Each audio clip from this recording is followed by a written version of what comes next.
Madam Speaker, I want to take a couple of minutes to answer a couple of things that my friend said. First, Mr. Weiner said, we aren't done. Madam Speaker, that's one thing that I'm worried about. He said that we want more choices, more bills, more language. Not this member. I'll settle for a no on this resolution. I haven't asked for more bills, more choices, or different language. And the problem with this resolution, the gentleman said this is a very good resolution because it's very clear, very concise, and gives clear choices.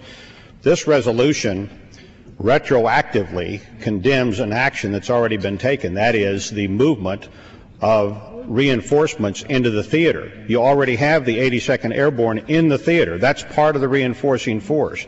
They're already in there. You already have a brigade from the 82nd Airborne in one of the 9 sectors right now, operating boots on the ground as we talk. So you aren't prohibiting the president from sending reinforcements. He talked about he said that American forces are being stretched thinner and thinner and thinner. We have 2.5 million Americans in uniform. We have roughly 138,000 before the surge. Now a little more than 140,000, counting the ones that are already in country. When they're in country and the support troops are there, and less the troops who will be rotating home at that point, you'll have at the high point, we're told by DOD, about 157,000 troops. That's less than we had a year ago in country, I would say to the gentleman. So that is not a huge surge. Will the gentleman yield for a question? When I get finished making my points, I'll be happy to yield to the gentleman. He stated that we are going to be drawn thinner, and I quote, thinner and thinner and thinner, unquote. So you have about 160,000 troops, a little less than that max. That is not 10% of the 2.5 million persons who are presently wearing the uniform of the United States. Secondly, I'll say to my friend, I want to say to folks who have listened to this debate, because this statement about us being drawn thin and therefore being susceptible to problems and being vulnerable is a message that's come up several times in this debate. We have more than doubled the precision firepower of this country since the last administration. That's the Clinton administration.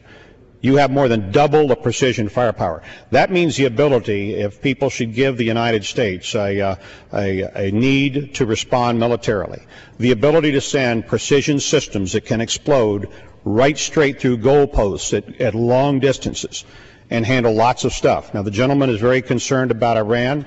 I share that concern. And I share the concern the gentleman has about the centrifuge activity and the proposed centrifuge activity that Iran has discussed and may at some point develop with the aid of the Russians and the Chinese. Though I would just remind the gentleman that those precision systems, that doubling of the precision firepower that we now have, is probably the right medicine if we should have to keep the military option open and on the table with respect to Iran. So we'll watch them as they try to walk down this road to developing a nuclear weapon. I'd be happy to yield the gentleman. You know, I honor the gentleman for his. The gentleman from New York will suspend. The gentleman from California has 10 minutes remaining. Okay, I'd be happy to yield the gentleman. I honor the gentleman for his mastery of the numbers. Perhaps you can enlighten me. What is the number of reserves that are in country now? You have about we've been up as high as 40% National Guard and Reserve. That means that, and that's a deliberate policy of the United States. When we went to war in Vietnam, the Guard and Reserve, for practical purposes, stayed home. And we said from here on out, when we go to war with what is known as a total force. So you have a reserve element that goes to war. If you were over in Iraq, as the gentlelady's been there a number of times, you'll see reservists flying C-130s, doing a lot of support missions, and you have Guard units on the ground, National Guard units. Would the gentleman yield to a further question? Are there any there that are second or third tours of duty? Certainly. I can just tell the gentleman my son has done 2 tours of duty. There's a number of people who've done that. If the gentleman would further, is it not your view that has a dramatic toll on those families and communities who are not regular Army, who are there as reservists and being called back tour after tour? You don't think that is stretching those communities thin? I just tell the gentleman that in the MOSs that our folks sign up for, especially the aerial supportive MOSs, that is always that is always out there, that they are going to have to go, because where the armed services go, where the active folks go, no doubt about it. Let me just finish my answer to the gentleman. He asked me a question. I'm going to answer him. If you are in a supportive service that involves things like aerial refueling, C-130 work, which is the workhorse of the U.S. military, you understand that when you go in, you're going to be making probably multiple tours.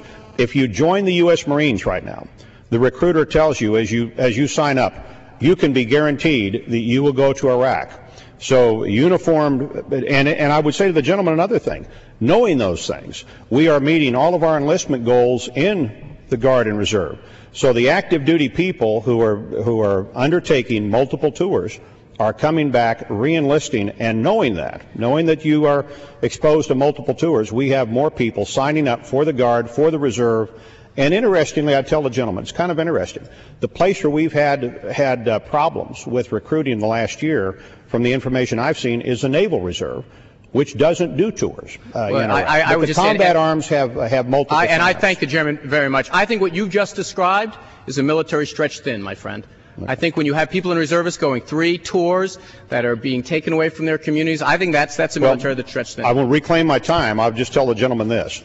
There is a difference between people in specialties spending more time doing multiple tours, and I'll say it to him again, almost all Marines know that they're going to do multiple tours either in country or on the so-called float, which is their deployment around the world, because they're the 911 force for this country. So that is something that people do. That is a far cry from not having enough firepower to respond to an Iranian crisis. We still have tons of firepower to respond to an Iranian breakout or a surprise, a technological surprise with respect to development of nuclear systems. Okay? I thank the gentleman. And I would say to the gentlelady from California, my colleague, does the gentlelady have more speakers? I do. Okay, I would enjoy listening to them. I'll reserve how much time do I have, Madam Speaker? The gentleman has 6.5 minutes remaining. I'll reserve.